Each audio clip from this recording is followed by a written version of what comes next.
창세기 3장 8절부터 13절까지 그들이 날이 서늘할 때에 동산에 거니시는 여호와 하나님의 음성을 듣고 아담과 그 아내가 여호와 하나님의 낯을 피하여 동산나무 사이에 숨은지라. 여호와 하나님이 아담을 부르시며 그에게 이르시되 내가 어디 있느냐.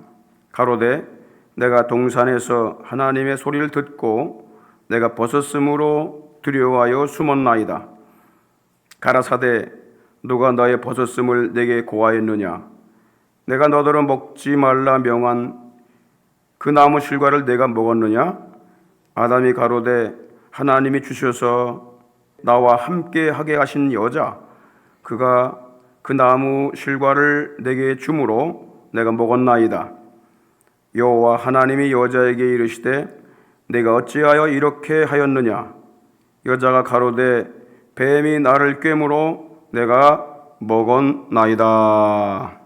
아멘. 러시아의 대문호인 이 톨스토이는 백작의 가정에서 믿음의 부모로부터 출생을 했습니다. 그는 평생 수많은 작품들을 썼는데 전쟁과 평화, 그리고 안나 카레니나, 그리고 그 유명한 부활, 그리고 사람은 무엇으로 사는가, 바보 이반 등 이 주옥 같은 문학 작품들을 남겼습니다. 그는 믿음으로 살다가 젊은 날에 이상주의와 쾌락주의에 심취하여 오랫동안 하나님을 떠나 도박과 유흥으로 방탕한 생활을 해서 환멸과 자멸감에 빠졌습니다. 그가 하나님을 떠났을 때에 인생이 얼마나 비참하게 빠져가게 되는지를 경험하게 되었는데 이런 경험들이 그의 작품에 반영이 되었습니다. 마침내 그는 50대 이후에 다시 하나님께 돌아와서 이제는 문학보다도 성경과 신학을 연구하는 일에 전념을 했습니다. 그가 친구와 기차 여행 중에 폐렴으로 인해 죽음을 맞이하게 되었을 때에 그의 딸에게 마지막 편지를 썼습니다. 하나님은 한계가 없으시다. 모든 사람들은 그를 부분적으로 이해할 뿐이다. 진리는 오직 하나님께만 존재한다. 이런 글을 썼어요. 그리고 마지막에 이런 유언을 남겼습니다. 나는 진리를 사랑하고 있다. 대단히 진리를 사랑하고 있다. 나를 기념하지 마라. 내가 죽어도 나를 높이지 마라. 그리고 내 육체가 누워서 하늘을 볼 수 있도록 해 주어라. 이런 유언을 남기고 죽었습니다. 그의 생을 통하여 알 수 있는 것은 하나님을 떠나 황폐해진 인생이 하나님께 돌아올 때 진리이신 예수님을 사랑하고 천소망을 갖게 됨을 보여주는 것입니다. 그래서 그의 작품들을 보게 되면 이 성경적인 진리들이 녹아 있어요. 단편 소설 사람은 무엇으로 사는가 한번 읽어보세요. 참으로 감동이 있습니다. 하나님을 떠나게 되면 인생이 얼마나 피폐해지는지, 그러나 하나님 앞에 다시 돌아올 때에는 얼마나 인생이 윤택해지는지 그런 것들을 보여주고 있습니다. 하나님께 돌아올 때는 이웃을 사랑하게 되고 봉사하게 되고 그런 삶을 통해서 하나님을 드러내는 것이 얼마나 기쁨인지 그런 것들을 보여주고 있습니다. 하나님께서 범죄하고 혼란에 빠진 아담과 그의 아내를 찾아오셨습니다. 범인을 잡으려는 공포스러운 경찰의 모습이 아니라 부드럽고 인자한 모습으로 서늘한 바람이 불 때에 찾아오셨습니다. 아담을 찾아오신 하나님이 그에게 세 가지 중요한 질문을 하시는데, 저는 오늘 세 가지 질문 속에 담긴 하나님의 의도를 살펴보려고 합니다. 첫째는요, 아담아, 내가 어디 있느냐? 너 지금 어디 있느냐? 그겁니다. 9절로 10절에 보십시오. 여호와 하나님이 아담을 부르시며 그에게 이르시되 내가 어디 있느냐? 가로되 내가 동산에서 하나님의 소리를 듣고 내가 벗었으므로 두려워하여 숨었나이다. 아담아, 내가 어디 있느냐? 아담이란 얘기는 사람이란 얘기예요. 사람아, 내가 어디 있느냐? 그러니까 범죄한다에 부르는 거니까, 죄인아, 너 지금 어디 있는 거야? Where are you? 너 지금 어디 있어? 하나님이 아담이 어디 있는지 몰라서 물었겠습니까? 범죄한 후에 네가 지금 어떤 상태에 놓여 있는지, 하나님을 떠난 상태가 어떤 상태인지를 그에게 깨우쳐 주시는 겁니다. 그가 하나님의 언약의 말씀 안에 있었을 때는 선 안에 있었어요. 생명과 영생을 보장받고 하나님과 교제하며 참 자유와 기쁨 속에 있었습니다. 그런데 언약을 파기한 후에는 하나님을 피하여 어둠 속에 숨어있는 모습을 보게 하신 것입니다. 사람이 하나님 말씀 밖으로 벗어나면 부끄러움과 수치와 두려움과 죄책감에 빠지게 되는데, 이것이 하나님을 등진 죄인의 상태입니다. 쫓아오는 자가 없어도 두렵습니다. 세상이 두렵고요, 사람이 두렵고요, 삶이 두렵습니다. 앞날이 두려워요. 우리에게 소망을 주시고 생육하고 번성하라고 했는데 두려움이 나를 엄습해 옵니다. 왜 우울증에 빠집니까? 왜 노이로제에 빠집니까? 두려움입니다. 염려, 걱정, 근심, 슬픔, 괴로움, 이런 것들이 엄몰해 오는 것입니다. 하나님을 떠난 죄인의 상태입니다. 어떤 이들은 종교적 신념으로 승화의 길을 찾아보려고 무척 애를 씁니다. 그러나 빛을 등진 죄인은 빛을 볼 수 없는 것입니다. 하나님을 등진 삶은 공허와 어둠뿐이기에 어떤 노력을 하고 어떤 종교를 갖고 어떤 신념과 어떤 논리를 갖는다 할지라도 소망이 없는 것입니다. 빛을 등지면 어둠의 그림자는 더 커지게 됩니다. 아버지를 떠나 방탕했던 둘째 아들 탕자가 다시 아버지께 돌아왔던 것처럼 부르시고 기다리시는 아버지께 돌아와야 하는 것입니다. 하나님은 죄인을 부르러 사람들을 보내십니다. 죄인을 부리려고 선지자를 보내고, 죄인을 부리려고 예수 그리스도를 보내시고, 죄인을 부리려고 지금도 믿음 가진 자를 세상으로 보내시는 것입니다. 문 열어놓고 돌아오기를 기다리고 있습니다. 어떻게 우리가 하나님께 돌아올 수 있습니까? 하나님께서 돌아오라고 길을 놓아주셨어요. 그 길이 바로 예수 그리스도십니다. 예수님은 빛이십니다. 빛으로 이 땅에 오신 것입니다. 하나님의 흑암과 공허한 이 세상에 빛을 비추셨을 때에 모든 것이 정리되기 시작했어요. 낮과 밤이 구분이 됐습니다. 그리고 하루 이틀 인간의 역사들이 정리가 됐습니다. 그런데 빛이 없었을 때에는 낮과 밤 인간의 역사를 계산할 수가 없는 것입니다. 여러분, 예수 그리스도가 내 안에 들어오셔야 내 마음의 선과 악이 분명해지는 것입니다. 낮과 밤이 분명해지는 것처럼 빛이신 그리스도가 들어오셔야 무엇이 악이고 무엇이 선이고 무엇이 의이고 무엇이 죄이고 그걸 깨닫게 되는 것입니다. 요한복음 1장 9절에 보니까 참빛꽃 세상에 와서 각 사람에게 비치는 빛이 있었다고 그랬어요. 그분이 예수님이십니다.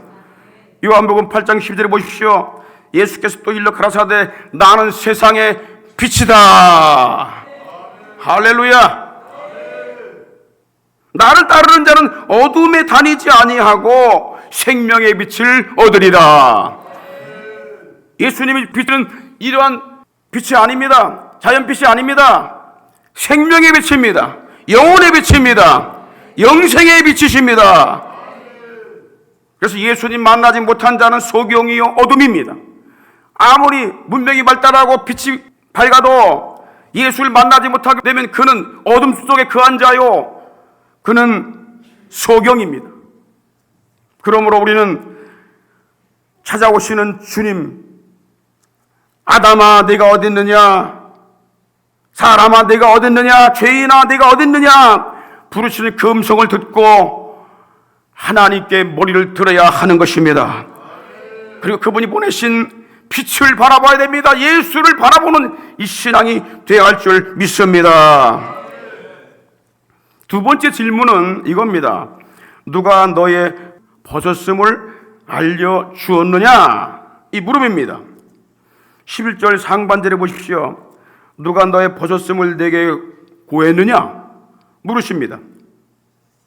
이 질문은 누가 너의 벗은 모습, 그걸 알려주었느냐? 여러분, 아담은요 처음부터 입고 있지 않았어요. 그런데 누가 너를 벗겼다는 거예요? 입었을 때 벗겼다고 그러면 좀 이해가 되는데, 처음부터 하나님은 그에게 어떤 인간적인 옷을 입히지 않았습니다. 문화의 옷을 입히지 않았어요. 그런데 누가 너를 벗었다는 것을 알려주었느냐는 것입니다. 마귀가 그런 짓을 했다는 것을 하나님은 이미 알고 계셨습니다. 그럼에도 불구하고 아담에게 왜 이 질문을 했던 것일까요? 질문의 의도는 이겁니다. 나는 너에게 하나님의 형상이라는 빛의 옷을 입혀주었는데 누가 그것을 벗게 했느냐 그 말이에요. 인간의 만들어진 옷이 아닙니다. 이런 옷이 아닙니다. 하나님의 형상이라고 하는 빛의 옷을 입혀주신 겁니다. 그걸 벗겨내버린 겁니다. 내가 너에게 의와 진리와 거룩함과 아름다운 이 신비한 옷을 입혀 주었었는데 누가 그 옷을 벗기고 수치와 부끄러움과 두려움을 갖게 하는 죄의 더러운, 죄악의 더러운 옷을 입혀 주었느냐 그런 것입니다. 하나님은 이 질문을 통하여서 하나님 자신과 마귀와 어떤 차이가 있는가를 알게 하십니다. 우리는 하나님의 속성과 마귀의 속성이 정반대임을 알아야 합니다. 하나님은 선하신 속성을 가지고 계십니다. 그래서 하나님을 선하신 하나님이라고 부르는 거예요. 좋으신 하나님, 선하신 하나님. 악을 선케 만들고 나쁜 것을 좋게 만듭니다. 흙으로 하나님과 교제하며 그리스도의 형상을 담고 영생을 소유한 사람을 만드셨습니다. 또한 그 흙으로 모든 생물을 만드시고 아름다운 나무들과 채소를 나게 하시고 먹기에 좋고 아름다운 열매를 나게 하셨습니다. 하나님은 쓸모없는 것으로 선한 것을 만드십니다. 여러분, 이 세상의 모든 것들이 다 어디에서 온지 아십니까? 흙에서 왔습니다. 땅에서 왔습니다. 세라믹 어디서 왔습니까? 흙에서 있는 재질로 왔습니다. 여러분, 나무 어디서 왔습니까? 흙에서 왔습니다. 모든 것, 아름다운 꽃이 어디서 왔습니까? 흙에서 왔습니다. 하나님께 처음에 이렇게 만드신 것입니다. 그래서 하나님은 선하신 하나님이라고 부르는 거예요. 좋으신 하나님. 따라합시다. 좋으신 하나님, 선하신 하나님. 성경은 이 하나님의 선하심을 맛보아 알라고 말씀하십니다. 시편 34편 8절에 너희는 여호와의 선하심을 맛보아 알지어다. 여러분, 죄악의 맛을 보게 되면 그리 빠져갑니다. 동성애의 맛을 보게 되면 헤어나올 수 없습니다. 마약의 맛을 보게 되면 빠져나올 수 없습니다. 그가 빠져나올 수 있는 길이 한 가지가 있는데 선하신 하나님을 맛보는 것입니다. 하나님 외에는 그들을 건져낼 길이 없습니다. 유명한 동성애자가 고백을 합니다. 그 어떤 방법으로도 나는 그 동성애에서 헤어나올 수가 없었다. 그런데 예수 그리스도가 내 마음에 들어올 때에 동성애가 심각한 죄라는 걸 깨닫고 동성애에서 빠져나올 수가 있었다. 그 고백을 하는 거예요. 그리고 그가 목사가 됐어요. 너희는 여호와의 선하심을 맛보아 알지어다. 맛을 보아 단맛인지 신맛인지 알듯이 하나님이 어떤 분인가를 알라는 거예요. 맛으로 알듯이 네가 깨달아 체험하고 알라는 것입니다. 그에게 피하는 자는 복이 있도다. 선에 속한 자는 복이 있는 것이고 선하신 하나님께 속한 자가 복이 있다고 말씀하는 겁니다. 그러면 마귀는 어떤 속성을 가졌을까요? 누가 너의 벗었음을 내게 고하였느냐고 했던 것처럼 마귀는 아담에게 흙으로 만들어진 부끄러운 인간임을 보게 했습니다. 수치와 두려움을 갖게 했습니다. 하나님으로부터 도피하여 숨게 했습니다. 이게 마귀 속성입니다. 좋은 것을, 선한 것을 악하고 나쁘게 만듭니다. 이게 마귀 속성입니다. 있는 것도 부족하게 만듭니다. 질서를 무질서와 혼돈으로 만들어버립니다. 하나님과 사람 사이를 갈라놓습니다. 사람과 사람 사이를 갈라놓고 이간질해서 대항하며 서로 싸우게 만듭니다. 왜 세상이 이렇게 싸웁니까? 왜 가족의 부부가 싸우고 자녀들이 싸우고 부모 간에 싸웁니까? 그 안에 사탄이 역사하고 있기 때문입니다. 진리를 거짓 것으로 바꾸고 불의를 쫓게 만듭니다. 평화를 가장한 마귀의 사상은 모두 허위입니다. 자유가 빠진 민주주의는 허위입니다. 평등하게 분배하여 잘 살게 해보겠다는 공산주의 허위입니다. 창조주를 부인하는 진화론, 빅뱅이론 허위입니다. 100년 동안 속아왔어요. 진화론자들이 자기들이 거짓인 걸 알게 됐습니다. 이 집채만한 전자현미경이 개발돼가지고 우리 DNA를 갖다가 비춰보니까 피부에서 한쪽 띄어서 보니까 어마어마한 여기에 비밀들이 숨겨져 있어요. 그래서 염색체가 다른 종으로 바뀔 수가 없다는 거예요. 그렇게 바뀌다 않겠다면 죽는다는 것입니다. 변이 일어날 수 없다는 것입니다. 그들이 다 알고 있어요. 그런데 왜 그들은 계속해서 이 각 나라의 교과서에서 생물책에서 창조를 부인한 진화론을 가르치느냐? 그들의 말이 참 기가 찹니다. 이거 아니면은 하나님을 대항할 수 있는 길이 없다. 우린 지난 100년, 150년 동안 연구엔 업적이 있다. 그것이 아까워서라도 이걸 폐기할 수 없다. 말이 됩니까? 이게 마귀의 사상을 가진 자들입니다. 놀라운 거는 미국의 나사 우주항공국 그분들이 이 천체를 연구해 보니까 너무 기가 막힌 거예요. 우연히 생길 수 없다는 거예요. 그래서 그들은 결국 성경으로 돌아왔습니다. 그 나사 안에는 성경 공부 모임이 조직되었다고 그래요.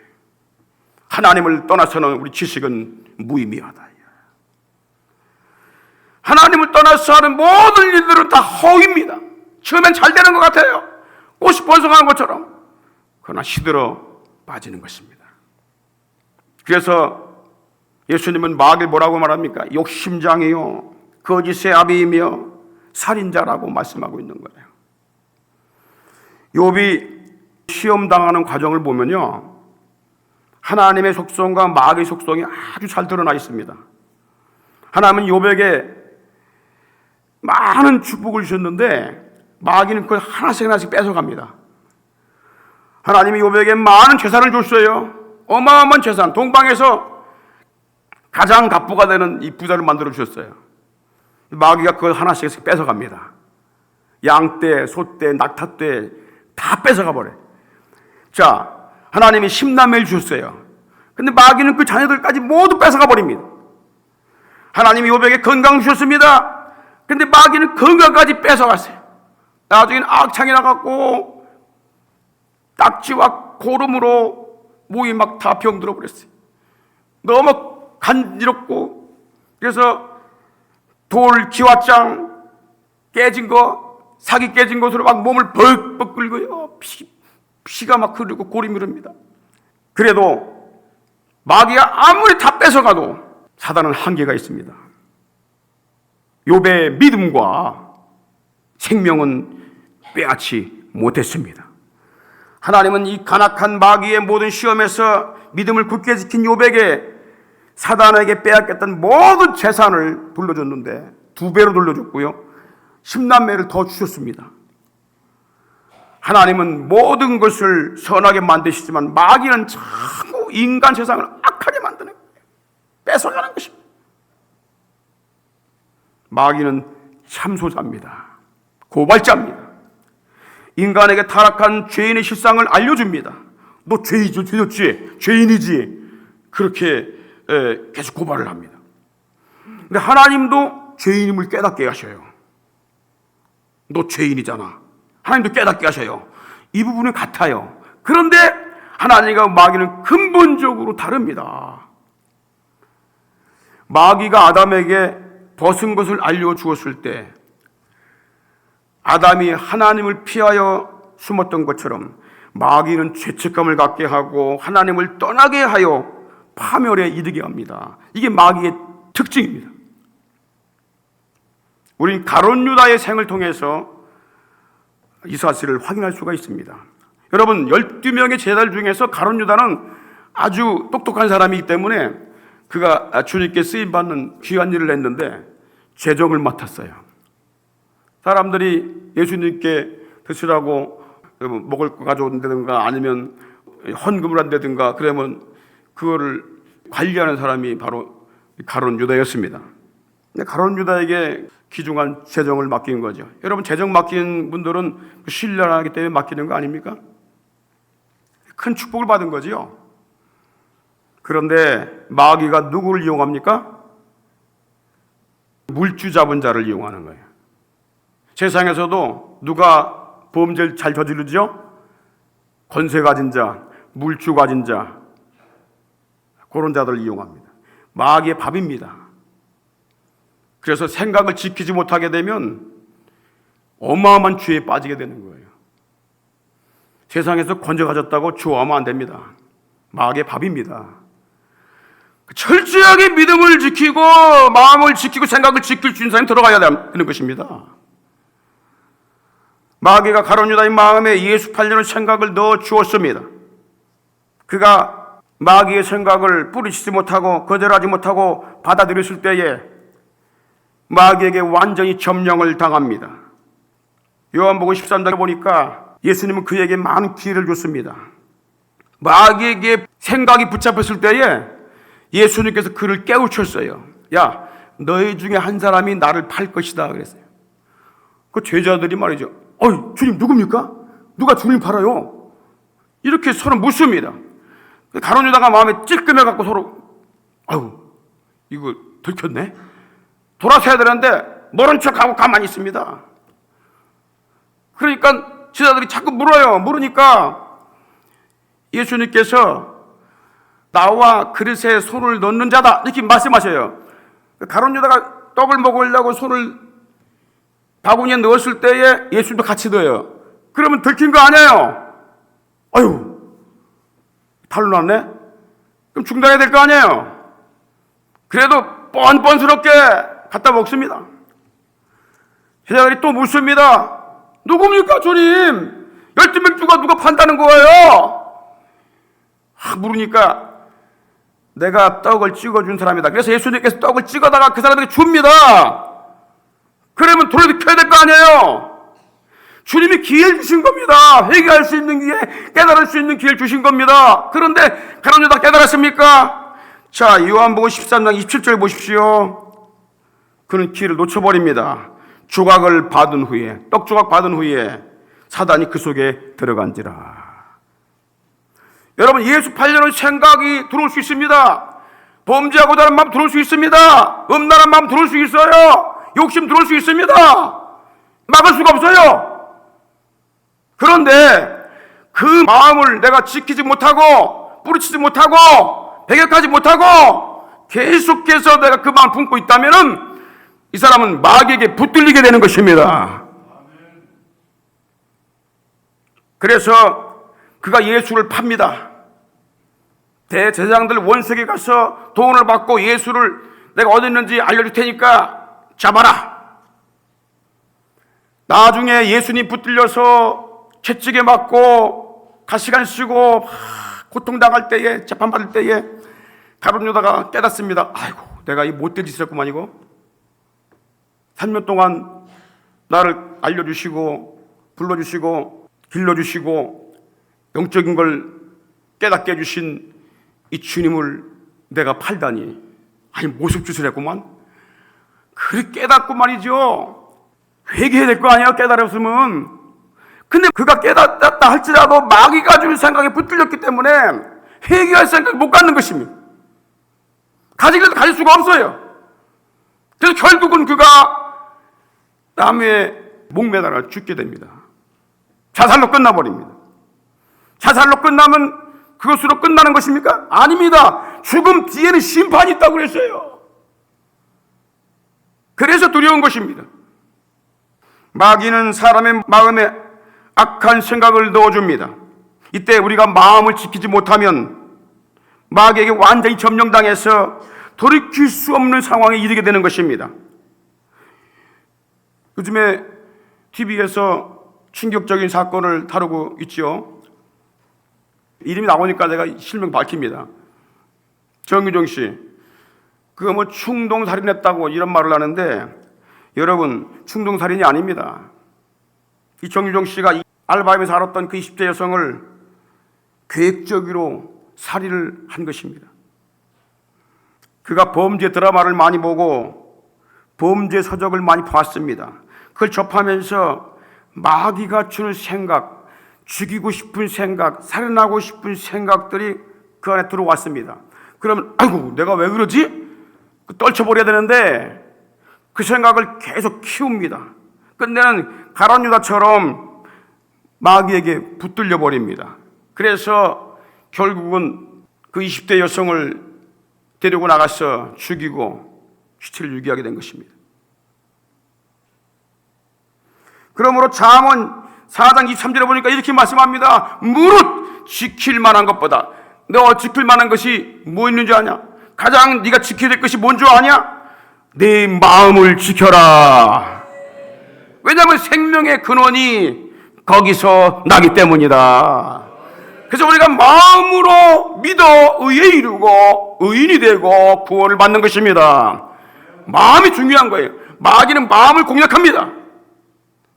악한 생각, 더러운 생각, 음란한 생각, 죄 지을 생각들, 욕심과 욕망, 이런 생각을 가져다 주기 때문에 마음을 지키지 못하면 안 되는 거예요. 우리 마음을 철조망으로 지킬 수 없습니다. 총으로 지킬 수 없고 물리적인 힘으로 지킬 수 없습니다. 오직 믿음입니다. 할렐루야. 예수님이 내 안에 들어오시면요, 내 마음의 집에 딱 들어오시면 경찰이 이 안에 있으면 범죄자들이 두려워 못 들어오는 것처럼 예수님의 권세 때문에 사단의 권세가 들어왔다가도 물러가는 것입니다. 반대로 하나님도 사람이 죄인임을 깨닫게 하십니다. 마귀하고 다릅니다. 뭐가 다를까요?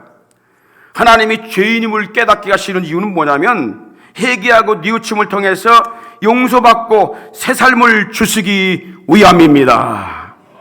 마귀가 죄인임을 깨닫게 하는 건 절망 가운데 빠지고 두려워하게 만들고 숨게 만들고 파멸에 이르게 하지만은, 하나님이 죄인임을 깨닫게 하시는 이유는 그로 하여금 회개하고 돌이켜 새 삶을 살도록 하시기 위함인 것입니다.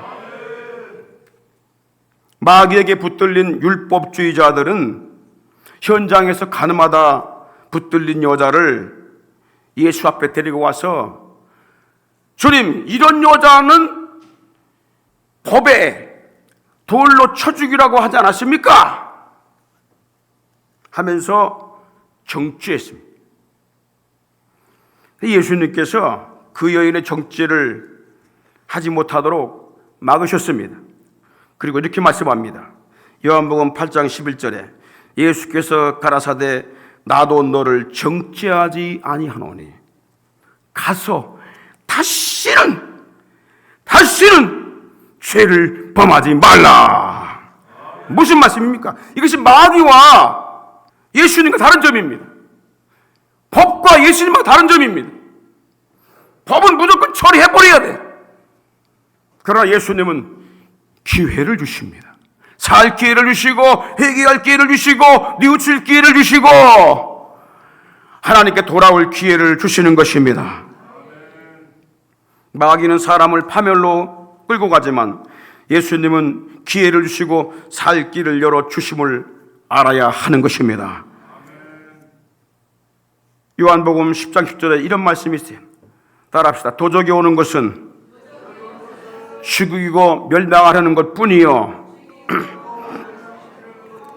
내가 온 것은 양으로 생명을 얻게 하고 더 풍성히 얻게 하려 함이라. 할렐루야, 할렐루야. 다 같이 찬양합시다. 예수 앞에 나오면 모든 죄 사하고 매 안기어 편히 쉬리라.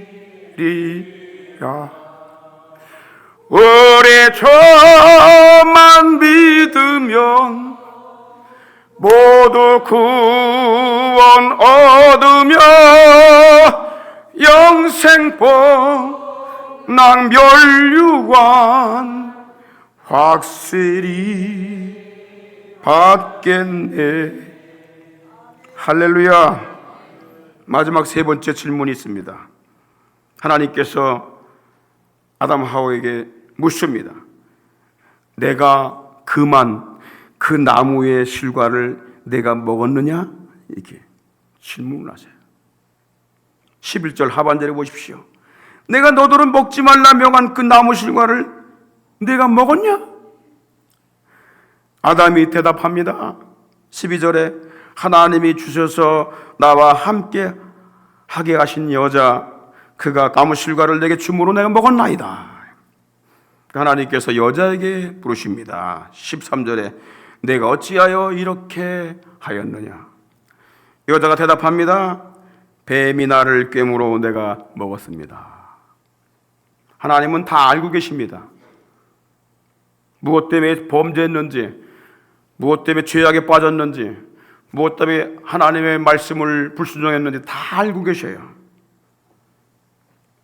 그런데 왜 이 질문을 하신 걸까요? 이겁니다. 하나님 말씀을 불순종하게 하여 죄에 빠지도록 미혹한 자가 누구냐, 그거를 지금 알게 하시는 겁니다. 어떤 분들은 이렇게 말합니다. 이 죄인의 습성은 자기가 내가 잘못했습니다 안 하고 여인에게 핑계대고 뱀에게 핑계댔다고 이렇게 말을 하기도 합니다. 그러나 저는 그렇게 보지 않습니다. 그런 생각도 틀린 건 아닙니다. 그들을 죄악에 빠진 두 부류를 하나님이 알려주시는 것입니다. 인류에게 알려주시는 겁니다. 하나는 그 안에 사람이었고 하나는 뱀, 곧 마귀였습니다. 첫째로 아담이 범죄하게 되는 원인은 하나님이 먹지 말라 명한 그 하나님 말씀보다 그의 아내의 말과 행동에 더 큰 영향을 받았기 때문입니다. 그게 범죄 원인입니다. 여기서 명하다, 내가 먹지 말라 명한, 이 명하다 이 말은요, 명령하다, 부과하다 그 뜻이에요. 이 단어는요, 아비가 자식에게 말할 때 쓰는 단어입니다. 농부가 일꾼에게, 그리고 왕이 신하에게 내리는 명령입니다. 그래서 이 말에 순종하면 복이 되고 거부하면 저주가 따른다, 그때 쓰는 단어입니다. 그런데 이렇게 중요한 하나님의 명을 아담이 가볍게 여기고 함께 사는 아내의 말과 행동에 더 큰 영향을 받았기 때문에 범죄하게 된 겁니다. 우리가 시험에 빠지지 않으려면 가장 가까운 사람의 말보다 하나님의 말씀을 먼저 듣고 행하는 하나님 말씀 중심의 신분주의 신앙을 가져야 하는 것입니다. 아담과 하와를 범죄케 한 두 번째 원인은 먹지 말라 명한 이 하나님의 말씀보다 달콤한 마귀의 속삭임에 귀를 기울였기 때문입니다. 우리가 하나님의 말씀과 사람의 말과 마귀의 속삭임을 어떻게 분별할 수 있을까요? 어떤 생각이나 어떤 말이나 어떤 행동이 하나님 말씀과 대치된다면, 반대가 된다면 그것이 사람과 마귀의 유혹임을 알아야 합니다. 또 어떤 말이든 간에 예수와 멀어지게 한다면 그것은 성령의 가르침이 아닙니다. 성경의 가르침이 아닙니다. 사람과 귀신의 가르침임을 알아야 하는 것입니다. 우린 나와 늘 함께하는 사람들에게서 가장 큰 영향을 받기 때문에 우리는 하나님의 말씀을 우선으로 지키는 믿음의 원칙을 세워야 하는 것입니다.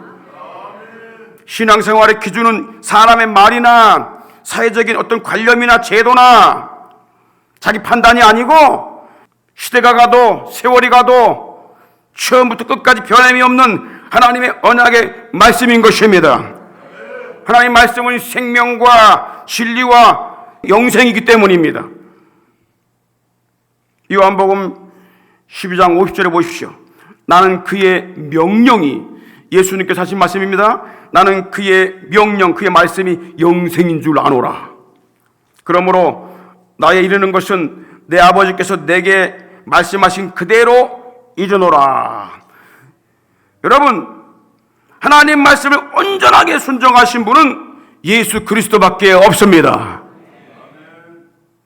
예수님이 세상에 보내심 받은 것은 오직 그 하나님의 말씀에 순종하여 죄인들을 대신하여 십자가를 지는 것이었습니다. 그것이 하나님의 뜻이었습니다. 우리가 따라야 될 신앙의 표본은 바로 예수 그리스도이십니다. 여러분, 이단과 이단 아닌 거를 분별할 수 있는 방법 알려드릴까요? 자기를 따라오라고 그러고 자기를 높이고 자기를 드러내는, 이건 이단의 습성을 가진 것입니다. 우리가 따라야 될 분은 오직 주 예수 그리스도이십니다. 그분이 신앙의 표본입니다. 그분이 표대입니다. 그분이 진리이기 때문에 그렇습니다. 그래서 예수님께서 이렇게 말씀하십니다. 마태복음 10장 31절에 나보다 부모 형제 또는 아내나 남편 자식을 더 사랑하는 자는 내게 합당치 않다. 여러분, 이 말씀하면 상당히 우리는 별로 좋아하지 않습니다. 그럼 가족을 미워하란 말이냐?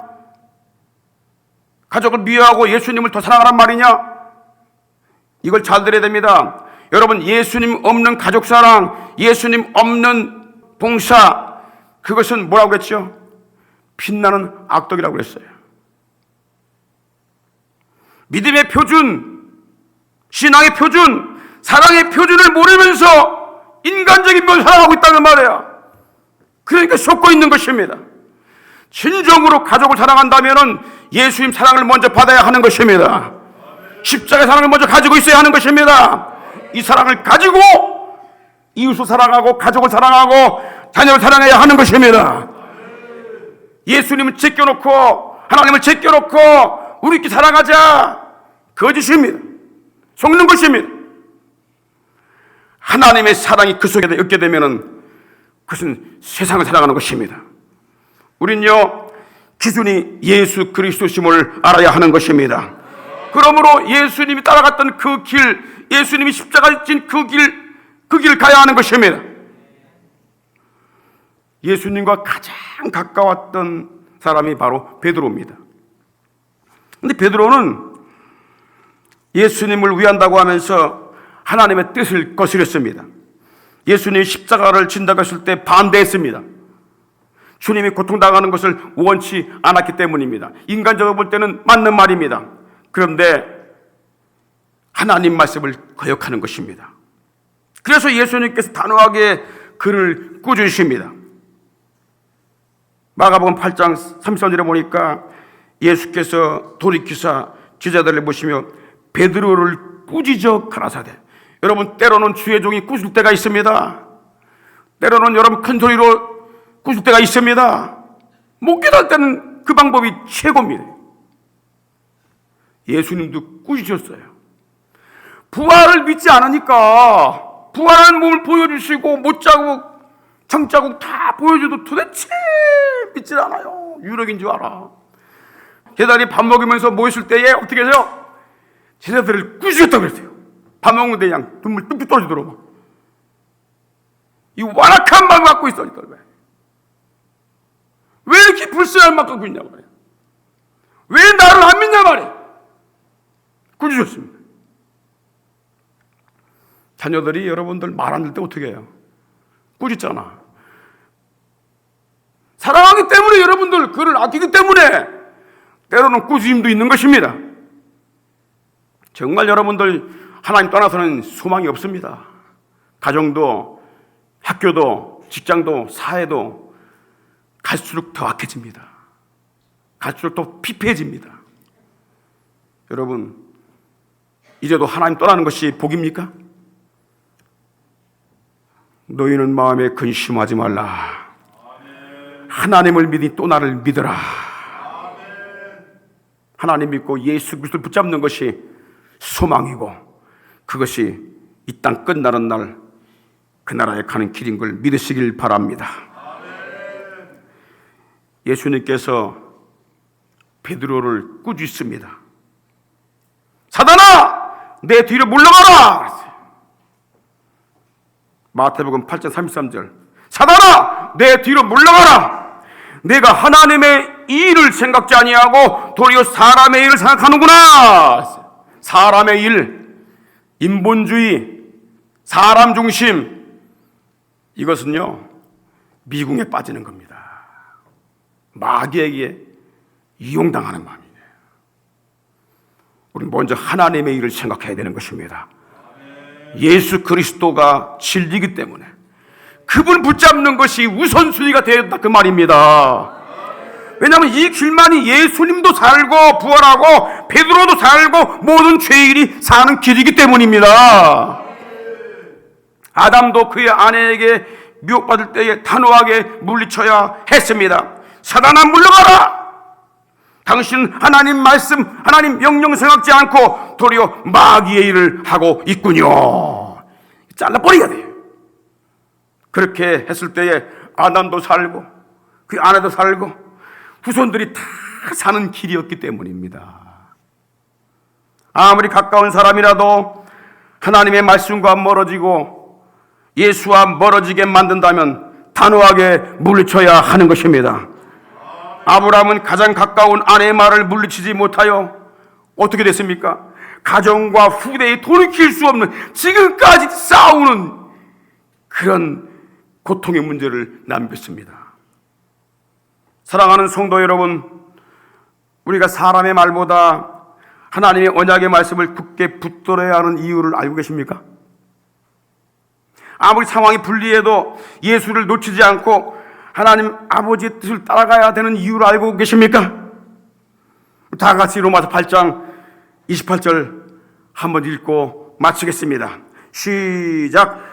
하나님을 사랑하는 자 곧 그 뜻대로 부르심을 입은 자들에게는 모든 것이 합력하여 선을 이루느니라. 이 선은 좋게 된다, 그 말이야. 하나님을 사랑하는 자, 하나님의 사랑을 입은 자, 그래서 하나님 사랑을 내가 하는 자, 그리고 그 뜻대로 부르심을 입은 자들에게는 절대 어떤 상황이 갈지라도 하나님은 선하게 만드심을 믿으시기를 바랍니다.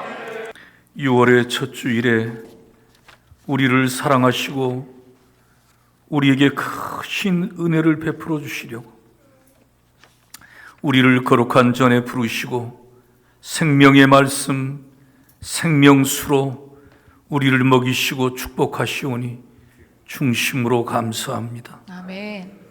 주님을 사랑하고 주님을 의뢰하며 오늘 또 내일 또 위로부터 부어주시는 은혜를 힘입고 또 힘입어서 지금까지도 베풀어 주신 은혜가 너무도 크고 크지만 새 은혜를 계속 공급받는 우리의 순간순간들이 되도록 주님을 향하게 하시고 주님께 경배하게 하시고 주님의 은혜를 구하는 복된 심령들로, 가정들로 우리 교회 전체 모든 성도들을 인도하여 주시옵소서. 아멘. 주의 말씀이 날마다 생각나게 하여 주시고 주께 올릴 찬양이 부어지게 하여 주시고 아멘. 주님께 드릴 기도가 부어지게 하여 주시옵소서. 아멘. 성령으로 응답하는 이 한 달이 되게 하시고 이 한 주간이 되게 하여 주시기를 원합니다. 아멘. 가정마다 하늘 문이 열려지고 야곱의 베델이 되게 하여 주시옵시고 아멘. 오순절 마가 다락방이 되게 하여 주시옵시고 아멘. 교회 제단 위에 성령의 거룩한 역사가 부어져서 기도의 능력과 복음의 권세를 깊이 경험하고 덧입는 순간순간들이 되게 하시옵소서. 아멘. 해외에 있든지 군문에 있든지 밖에 나가 있든지 병상에 있든지 우리 모든 대신의 가족들을 주의 은혜 날개 아래 지켜 보호하여 주시옵시고 아멘. 주님의 영광의 찬송이 되게 만들어 주시기를 원합니다. 아멘. 지금은 우리 구주 예수 그리스도의 크신 은혜와 하나님 우리 아버지의 극진하신 사랑하심과 성령님의 감동 감화 충만 교통하심이 사랑하는 우리 모든 대신의 가족들 심령 가정 저들의 사역들과 산업들 위에와 이 땅에 주의 피로 사신 모든 교회들 그리고 전 세계에 파송되어 생명의 복음 피 묻은 십자가의 복음을 증거하고 있는 우리 모든 선교사님들 위해 사랑하는 내 조국 내 동포들을 위해 이제로부터 영원토록 함께 하옵시기를 간절히 축원하옵나이다. 아멘.